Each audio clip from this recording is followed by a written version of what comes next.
మనకి ఆయుర్వేదిక్ లో ఇంకొక స్పెషల్ ప్రొసీజర్ ఎక్స్ప్లెయిన్ చేశారు. దట్ ఈస్ నథింగ్ బట్ విరేచన అనమాట, డీటాక్సిఫికేషన్. ఇది చాలా ఇంపార్టెంట్ అండి. జనరల్ గా ఇప్పుడు సాల్ట్ వాటర్ ఎనిమాస్ అని లైక్ వాటర్ ఎక్కువ తీసుకొని కొంతమంది రకరకాల యోగా ప్రాక్టీసెస్ కూడా చేస్తూ ఉంటారు, కోలాన్ థెరపీ అని. సో వీటన్నిటికంటే చాలా భిన్నమైనది. సో ఈ ఆయుర్వేదిక్ డీటాక్స్ లో మీకేంటి అంటే మనకి ఓన్లీ స్టమక్ మాత్రమే కాకుండా మనకి సప్త ధాతువులు ఉంటాయి, లైక్ రస, రక్త, మాంస, అలా ప్రతి ధాతువుని కూడా శుద్ధి చేసే మెథడే విరేచన అనమాట. అంటే మెయిన్ గా మనకి ఒక 4-5 ఫేజెస్ ఉంటాయి దీంట్లో. మనం ఫస్ట్ ఫేజ్ లో మన డైజెస్టివ్ కెపాసిటీని పెంచడానికి, ఏదైనా మనకి అరగని పదార్థం ఉంటే దాన్ని అరిగించడానికి ఫస్ట్ ఫేజ్ లో తీసుకుంటాం మెడిసిన్స్ అవన్నీ. And coming to second phase లో ఎక్కువ మోతాదుల్లో మనం నెయ్యి అనేది తాగిస్తూ ఉంటాం. పేషెంట్ ని బట్టి, పేషెంట్ కు ఉండే వ్యాధిని బట్టి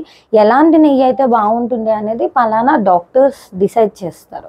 సో ఆ నెయ్యి మనం ఎక్కువ మోతాదులో పేషెంట్ తో తాగిస్తూ ఉంటాం. రోజుకి ఇంత అని డోసేజ్ మనం చెప్తూ ఉంటాము. ఆ నెయ్యి వల్ల మనకి సప్తధాతువుల్లో ఉండే దోషాలని ఆ నెయ్యి ద్వారా మన డైజెస్టివ్ ట్రాక్ట్ కి తీసుకొస్తాయి. ఓకే, సో దానికి మనం చూడొచ్చు కూడా, మన మోషన్ అంతా ఆయిలీగా ఉండటం, యూరిన్ కలర్ మారటం, ఇలాంటివి కనిపిస్తూ ఉంటాయి. సో ఇట్ మీన్స్ దట్ మన దోషాస్ అన్ని కూడా మన డైజెస్టివ్ సిస్టమ్ లోకి వస్తున్నాయి అని మనకు తెలుస్తుంది. సో దాని తర్వాత మనం 3 days full body massage third phase లోకి ఉంటాము.